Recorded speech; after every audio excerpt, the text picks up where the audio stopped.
না, স্পিরিটটাকে আমরা ঠিকমতো বুঝতে পারি কি তাহলে তো সেটা ভাবতে হবে।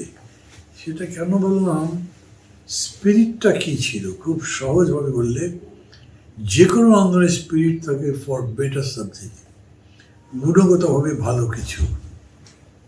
এখানেও তাই ছিল। আমাদের ভোট হচ্ছিল না, ভোটও দেবে ঠিক মতো। আমাদের গণতন্ত্র এই কথা বলার অধিকার নেই, আরও যা যা ছিল সব বলছি, এগুলো বদলে দেব যাতে একটা বাসযোগ্য সুন্দর দেশ হয় আমাদেরটা। তো যে কোনো লড়াই ধরেন, এমনি সাধারণ ইন্ডিভিজুয়াল একজন মানুষকে যদি ধরেন, তিনি চান তার জীবনকে যত ভালো করে করা যায়, যত গুণগতভাবে ভালো হয়, যত তিনি সুখী থাকতে পারেন, যত তিনি সন্তুষ্ট থাকতে পারেন। মানে আন্দোলন করুক বা না করুক, এই আপনি যে একটা চাকরি করছেন, আপনি নিশ্চয়ই চান যে আপনার আরও ভালো একটা জায়গায় পোস্টিং হোক। আপনি নিশ্চয়ই চান যে আপনার বেতন আরও ভালো হোক, যাতে আপনি খুব সচ্ছল চলতে পারেন। আপনার যাতে ছেলে মেয়ের জন্য চিন্তা করতে না হয়, তার ঘর বাড়ি টিউশন ইত্যাদি ভাবতে না হয়। রাষ্ট্রটাও তো এরকম। রাষ্ট্র তো ধার করে বাইরে থেকে, রাষ্ট্রের কাছেও টাকা থাকে না, রাষ্ট্র অভাবে থাকে।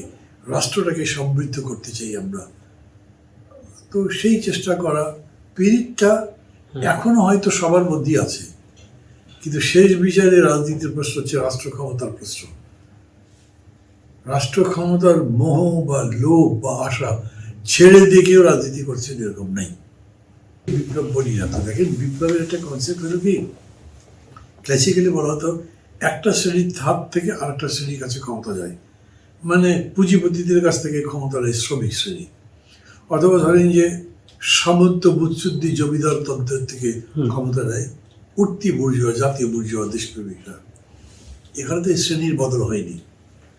আপনি যদি বলেন যে ওগুলো তো সব কমিউনিস্ট প্রিন্সিপাল, ওটা আমি নিতে চাই না, তাহলে আপনাকে বলতে হবে যে সেটাকে আপনি বিপ্লব বলবেন যখন বিষয় বা বস্তুর একটা গুণগত রূপান্তর হয়। তা আমাদের কী গুণগত রূপান্তর হয়েছে? এটা তো একটা মৎস্যকন্যার মতো সরকার। প্রেসিডেন্ট একদম পুরো আওয়ামী লীগের লোক, সবাই জানে। সেই প্রেসিডেন্টের ওনার উপদেষ্টা, তারা আবার সবাই ইন্ডিপেন্ডেন্ট, স্বাধীন ইত্যাদি ইত্যাদি বলছি।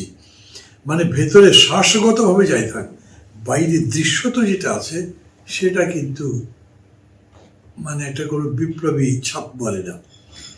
তৃতীয়ত হচ্ছে যে বিপ্লব হলেই হয় কি, একটা পরিবর্তনের প্রক্রিয়া শুরু হয়তো।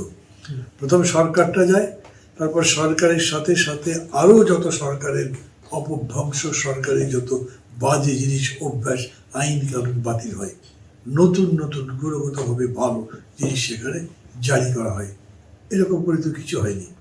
পার্লামেন্টটা ছিল, যাই হোক সেটা ভেঙে দেওয়া হয়েছে। সংবিধান আছে, এবং এখনো পর্যন্ত এই যে সরকার, সেটা একটা সংবিধান সম্মত সরকার, কারণ সুপ্রিম কোর্টের রেফারেন্স দেওয়া হয়েছে। এটাকে আপনি একটা গণতান্ত্রিক এবং সংবিধান সম্মত সরকার বলবেন, বিপ্লবী সরকার তো বলতে পারবেন না। সেই কারণে আমি বলি যে বিপ্লব ব্যর্থ হয়েছে এই কথা বলবার আমাদের দরকার নেই। কিন্তু যদি আপনি এরকম করে বলেন, আচ্ছা আমাদের যে লক্ষ্যটা ছিল, সেই লক্ষ্য কি আমরা বাস্তবায়ন করতে পারবো নাকি ব্যর্থ হয়েছি, আমি বলবো এখনো পর্যন্ত সেই লক্ষ্য বাস্তবায়ন করা বা সেই লক্ষ্যের কাছাকাছি যাওয়া আমাদের পক্ষে সম্ভব।